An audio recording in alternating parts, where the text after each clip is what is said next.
First, it's the LCBO liquor stores, and now Shoppers Drug Mart. So suffice it to say, when it comes to legalization of cannabis in Canada, it's not looking good.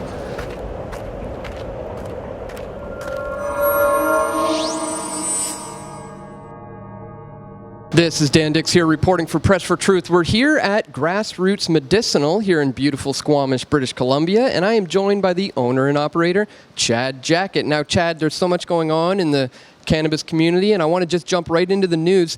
This is out just today from Global News. Shopper Drug Mart signs medical marijuana supply deal with Aurora Cannabis. Edmonton-based licensed producer Aurora Cannabis has signed a deal to supply medical marijuana to Shoppers Drug Mart. And in the video above here, you see they're building a major facility at the Edmonton International Airport, and it's making Alberta the capital of its international headquarters. The agreement is subject to Health Canada's approval of the pharmacy chain's application to dispense medical cannabis. So, first the LCBOs. For those of you who don't know, the Liquor Control Board of Ontario was interested in getting in on this.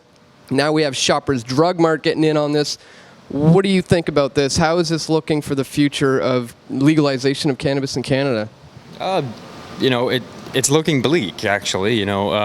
But we've said that from the start. That's why I started the association, Cannabis Growers of Canada, was because I knew that times were going to get really rocky here. And, big pharma and, obviously the Liquor Control Board or alcohol industry is now wanting a piece of all this. And they have from the start.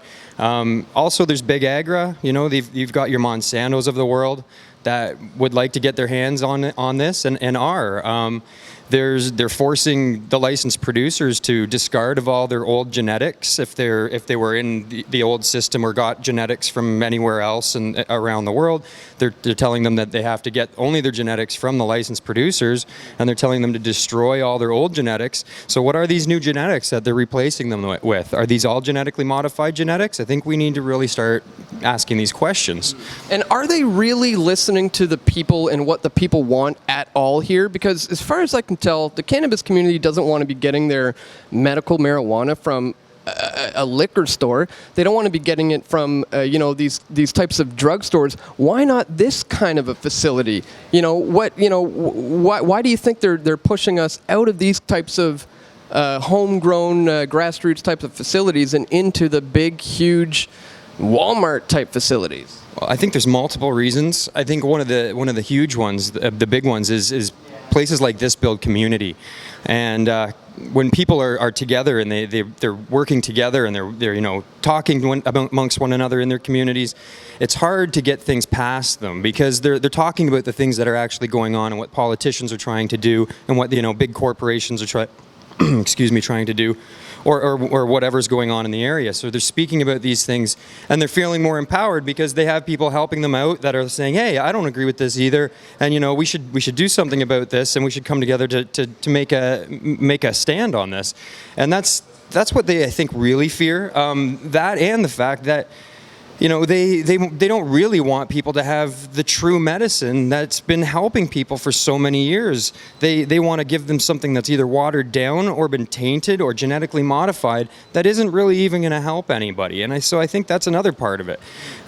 They want absolute control. The socialist government that runs this country is very much in bed with the corporations, and they just want to continue to sort of put the clamp down on all their people. They really like a subservient population that is disarmed, is uninformed, and is really just following every whim of the government and the newest trend that they put out. So that's really what I see them trying to do right now. Like what you were saying in Alberta, where they're not allowing people that currently have dispensaries to apply to be under the new system. That's just right there saying that they don't want people that will stand up for anything. They want people that will just simply follow rules. That's it. Whatever rules they lay down, those people, that's who they want. They don't want anybody that stands for themselves, stands for their community, and is willing to to put their life on the line to do what's right, you know. And so it shows right there. Yeah. So they're looking for the sellouts. They're looking for the people that they can control. They're looking for people that they can modify the genetics from and take away the medicinal benefits. And we have guys like Justin Trudeau and the Liberals talking about legalization on July 1st, I believe they said now, 2018. They pushed this around. They pushed it back multiple times. What do you think? Are we going to actually get legalization the way we want it in July of 2018? No, they're just going to keep pushing this thing around, and they're going to try to make it another election point is what they're going to do. They're going to try to push it back until election time, and then make it another big point for the Liberals to try to get in on, or whoever. And it's all just a hoax. We have a God-given right to this plant. It doesn't matter who says anything. It doesn't matter who comes up, who is born tomorrow and tries to make a new law on me with my plants that God created for me. I have a right to those plants, and I know I do. And everybody out there should know they do too. And don't let any man fool you. Don't let anyone.